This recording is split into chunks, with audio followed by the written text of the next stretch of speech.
I knew something was deeply wrong the moment I stepped into Marcus Hale's corner office that Monday morning. The air felt thicker than usual, heavy with the faint smell of stale coffee and printer ink. Marcus didn't even glance up from his dual monitors. His fingers danced across the trackpad in rapid little taps, like I was just another junior analyst interrupting his flow for something trivial. This was supposed to be a victory lap. We just closed the largest infrastructure expansion in Harlan and Crest Advisors' 25-year history, a three-phase cloud migration and enterprise scaling deal with Summit Forge Enterprises worth $65 million. Buttoned up 2 weeks ahead of schedule. I had poured 14 relentless months into it, but all I got was silence from the man who was supposed to lead us. Without looking at me, Marcus slid open his bottom drawer and flung a crumpled gray hoodie across the polished oak desk. It landed in a sad heap, the Harlan and Crest logo slightly faded from what looked like a bulk order gone cheap. Then came the pen, a flimsy metallic clicker with our firm name laser-etched on the barrel. The kind of giveaway you'd find at a trade show booth. "No bonuses this year," he muttered, finally meeting my eyes with that signature smug curl of his lip, the one he reserved for delivering bad news wrapped in false cheer. "Swag's all we've got for the team right now. Maybe next time." Huh. Keep up the hustle. The hoodie felt rough in my hands as I picked it up, the fabric still carrying a faint chemical smell from the packaging. My chest tightened. I left the pen sitting there like an insult. As I turned to leave, Marcus said something else, another one of his generic management slogans about team synergy, but it blurred into white noise. I was already halfway down the hall, hoodie tucked under my arm, my mind replaying every late night, every weekend sacrificed, every crisis I had quietly defused while others took the credit. My name is Elena Hayes. At 34, I'd built a reputation as the go-to infrastructure architect in Denver's competitive tech consulting scene. I wasn't flashy. I didn't chase the spotlight or post every milestone on LinkedIn. But deals like this one didn't close themselves. Summit Forge CEO Derek Vaughn had nearly pulled the plug 2 years earlier after a disastrous data migration that exposed vulnerabilities in our platform. Marcus had been too busy schmoozing at conferences to notice until it was almost too late. I was the one who flew out to Seattle on a red-eye, sat in Derek's glass-walled office for hours, and rebuilt their trust line by line, re-architecting the load balancing, rewriting compliance layers, and negotiating custom SLAs that protected both sides. Derek started calling me directly after that. I became the quiet bridge between their ambitious growth plans and our firm's inconsistent execution. I handcrafted the phase rollout model for this $65 million expansion. I selected the vendors, embedded milestone triggers into the contract appendices, and buried safeguard clauses that would trigger penalties if leadership alignment faltered. Every procurement term, every waiver, bore my fingerprints. Marcus? He barely knew the difference between a distributed system and a legacy monolith without a slide deck in front of him. Yet there I was, reduced to corporate merch like a new intern at orientation. Back at my desk, I sat down slowly, the hoodie draped over my chair like a reminder. The office buzzed around me, colleagues chatting about weekend plans, the distant clack of keyboards, but I felt detached, like watching a scene through fog glass. That hoodie wasn't just fabric. It was the final proof that 2 years of invisible labor meant nothing here. The ignored emails where I'd flagged risks. The meetings where Marcus spoke over me, rerouting credit to the team. The times I'd buffered Derek's frustration when our handpicked vendors botched a rollout, forcing me to fly out again and contain the damage before lawsuits loomed. I opened a private browser tab and searched for the LLC I'd quietly registered last year, Emberforge Systems. It had started as a vague future plan for consulting gigs. Today, it felt like destiny calling.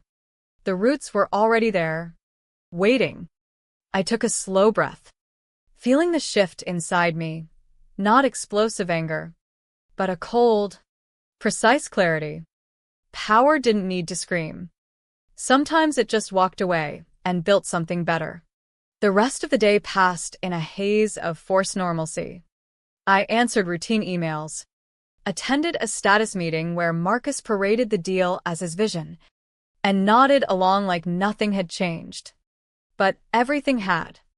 By evening, as I drove through Denver's fading rush hour toward my quiet apartment in Capitol Hill, the hoodie sat on the passenger seat like evidence. I didn't feel rage anymore. I felt ready. The kind of readiness that comes after being overlooked one too many times. That night, with half-eaten Thai takeout on the counter and the TV murmuring in the background, I opened a new message to Derek. 6 simple words, leaving Harlan and Crest. Let's talk. Sent. His reply came fast. Let's. No hype. Just mutual understanding. I closed my work laptop and opened my personal one. The one I controlled. First, I finalized the Emberforge filings online, secured the EIN, routed everything through a P.O. box I'd set up months ago. It took less than 30 minutes. Then I reached out to 2 key vendors who'd collaborated closely with me on Summit Forge's rollout, one for advanced load balancing, the other for layered endpoint security. I didn't pitch hard. I simply said, Emberforge is moving. Interested. Their quick affirmatives, yes, and finally, confirmed what I'd suspected. Loyalty followed competence. Not titles. By midnight, I had sketched a lean operations plan on a single digital page, infrastructure blueprints, integration roadmaps, compliance strategies tailored to Summit Forge's phases.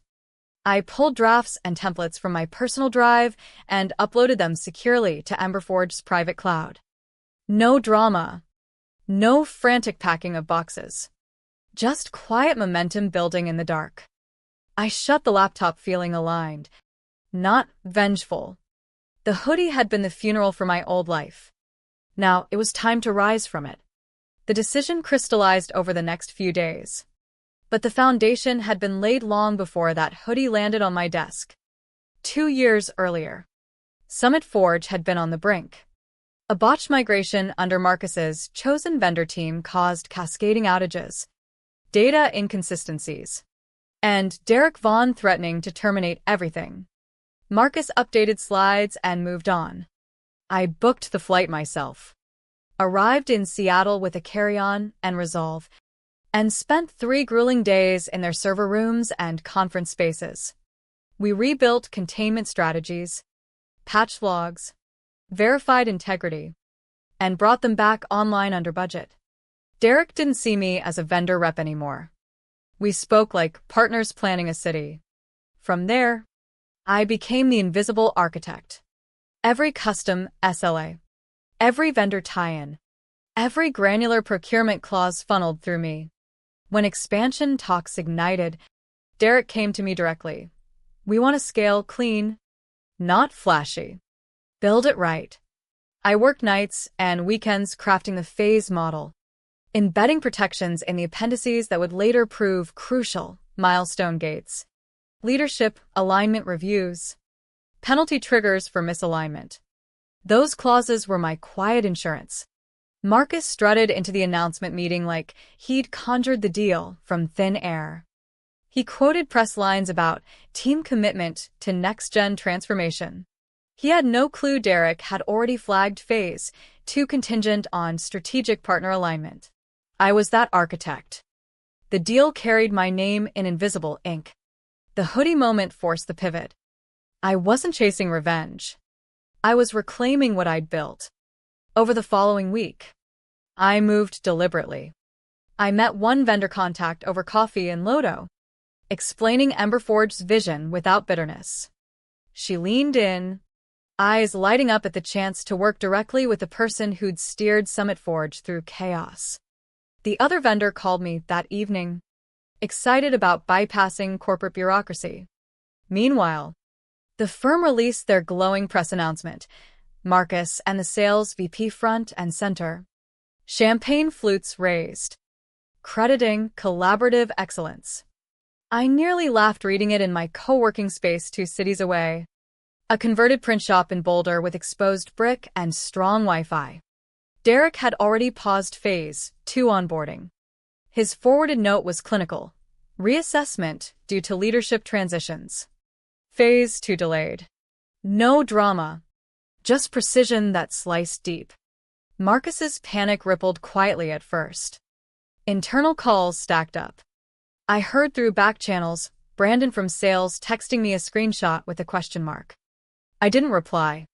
I was busy reviewing the draft engagement letter from Derek. The contract was elegant. 5-tiered transition responsibilities. An 18-month retainer that dwarfed my old salary. Performance bonuses tied to efficiency metrics I'd invented. Full architecture oversight. Vendor selection rights. And direct escalation. Plus indemnity protection against any Harlan and Crest pushback. It wasn't hiring a consultant. It was installing the architect they'd always needed. I signed it in a quiet cafe near the airport. Derek across from me. Sleeves rolled up. No entourage. You built it. They paraded it. Let's fix that, he said simply. I read every page twice. When I looked up, I added one condition. Written indemnity. He didn't hesitate. Already in there. They know they erred. The pen felt heavier than the cheap one Marcus had given me. This was clean. Mutual respect. No invisible strings. As I drove back, the weight lifted. No gloating. Just alignment. Derek's final words lingered. We're in your hands now. I had the rollout timeline drafted by Friday. Sent over without fanfare. While Marcus polished quotes. I was already onboarding vendors and refining scopes in jeans and a black sweater. Cold brew in hand. The transition accelerated in subtle waves. Summit Forge's internal update cited vendor reassessment. Harlan and Crest's accounting flagged a missing Phase 2 payment in their monthly reconciliation. Marcus exploded internally, calls to sales, legal, everyone. Their polite inquiry email bounced back with a termination notice, material breach via leadership misalignment. Clean. Contractual. No room for negotiation. The board convened emergency sessions. Projected losses mounted. PR drafted damage control no one wanted. Marcus tried Derek directly, voicemails, emails, rebuffed by the assistant. Mr. Vaughn is unavailable. My name never surfaced officially. Admitting the quiet woman with the hoodie had been the foundation would expose too much. Meanwhile, I operated from the co-working space, mapping Phase 2 timelines with surgical efficiency. No middlemen. No credit theft. My vendors integrated smoothly. Excited by direct collaboration. One texted, "This feels right." I smiled faintly. It did.